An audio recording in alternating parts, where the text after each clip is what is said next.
Mesdames et messieurs, ici Chad sur la chaîne secondaire série Chad, le Phénix, pour découvrir avec vous les spoilers du chapitre 1113 de One Piece.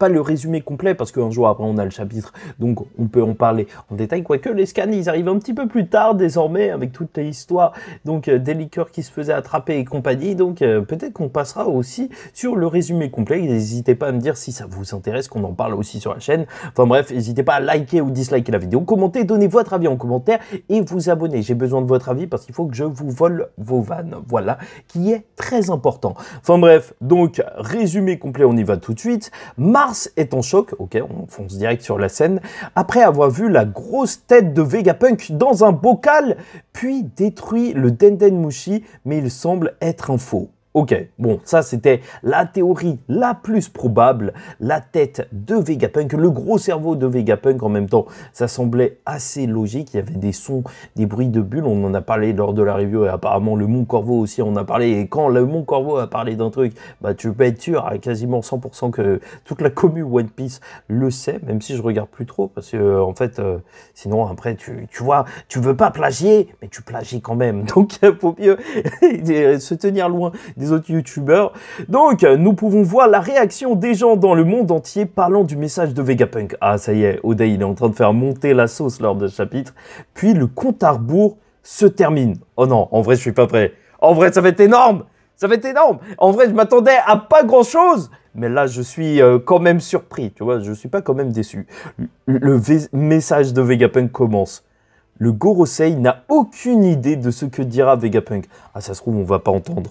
Ah non, purée, ça se trouve, je me hype pour rien. Sanji attaque Venojuro. Ah, juste génial, juste génial. Vous savez que, en vrai, petite idée comme ça, mais je me demandais si à la fin de One Piece, Sanji, il se battrait pas plutôt contre un épéiste et donc Zoro se battrait contre quelqu'un qui se bat un petit peu comme Sanji, contre Sanji, enfin tu vois à peu près pour qu'il y ait un genre de duel entre les deux sans que ce soit un duel entre les deux, enfin je sais pas, peut-être qu'il y a une mauvaise idée, de toute façon juste un truc comme ça. Donc Vegapunk dit qu'il doit mourir à raison des mauvaises choses qu'il a fait. Ok, c'est pourquoi il a préparé le message pour commencer quand il meurt. Saturne arrive vers le groupe d'Usopp, ok, ça on avait vu. Robin se souvient de sa voix lors de l'incident d'Ohara.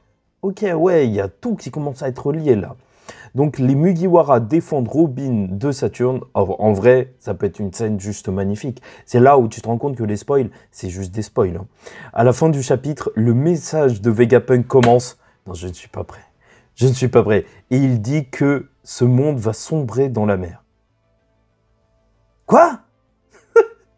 Qu'est-ce que c'est que ce message? Non, est-ce que la fin de One Piece et tout le monde devient un homme-poisson? Ah non, c'est terminé le racisme, il n'y a que des hommes-poissons. Ah, je suis choqué. Je suis choqué en même temps, c'est super intéressant. Pourquoi? Quoi? Qu'est-ce que ça veut dire? Est-ce que ça veut dire que tous les utilisateurs de fruits du démon, ils vont mourir? Ou ils vont partir dans les nuages? En vrai, c'est un truc de fou, là, ce qui est en train de se passer. Donc, Imusama aurait vraiment un fruit lié à la mer, l'Imobozu, je sais pas quoi. On en parlera en détail lors de la review. Mais je trouve que ces révélations, elles sont grosses. Hein. Enfin, là, reste à voir le chapitre en entier. Mais ce truc, c'est très, très gros. C'est très, très gros. Je sais pas ce que Vegapunk, il a lu, ou il a vu ça.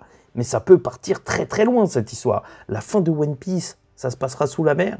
Tout le monde terminera sous la mer si Luffy trouve pas le One Piece et fait un truc avec. Je ne sais pas, n'hésitez pas à me dire ce que vous en pensez en commentaire. Voilà, petite vidéo spoil comme d'habitude. En tout cas, le chapitre a l'air vraiment bon. Hein. Celui de la semaine dernière, c'était plus une mise en bouche. Là, on est en train de rentrer dans le vif du sujet. Je ne sais pas si le message de Vegapunk sera mis en entier ou peut-être la semaine prochaine. Ah, c'est vrai qu'il y a la Golden Week. Donc, on n'aura pas de chapitre normalement la semaine prochaine. Bon, bref, en attendant la suite, je vous dis ciao tout le monde. Faites très attention à vous et surtout, paix sur vous.